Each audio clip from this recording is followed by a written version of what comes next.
কোটা সংস্কার আন্দোলনে সংঘর্ষে অন্তত 4 শিক্ষার্থী নিহত হয়েছেন। এই আন্দোলনকে ঘিরে চট্টগ্রাম ছাত্রলীগের সঙ্গে আন্দোলনকারীদের সংঘর্ষে নিহত হয়েছেন অন্তত 3 জন।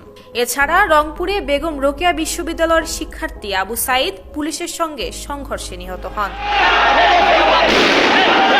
এদিকে ঢাকা কলেজের সামনে থেকে রক্তাক্ত একটি মরদেহ উদ্ধারেরও খবর পাওয়া গেছে। চলমান এ আন্দোলনকে দমাতে ঢাকা, চট্টগ্রাম, বগুড়া এবং রাজশাহীতে বিজিবি মোতায়েন করা হয়েছে। এ তথ্য নিশ্চিত করেছেন বিজিবির জনসংযোগ কর্মকর্তা মোহাম্মদ শরীফুল ইসলাম। বেশ কয়েকদিন ধরে রাজধানী সহ দেশের গুরুত্বপূর্ণ সড়কগুলো অবরোধ করে আন্দোলন করছে শিক্ষার্থীরা। তবে গত রোববার সরকার প্রধানের করা একটি মন্তব্যে ফুঁসে ওঠে শিক্ষার্থীরা। আন্দোলন রূপ নেয় সংঘর্ষে। এতে নিহতের সংখ্যা বাড়তে থাকায় দেশের বিভিন্ন জেলায় বিজিবি মোতায়েন করা হয়।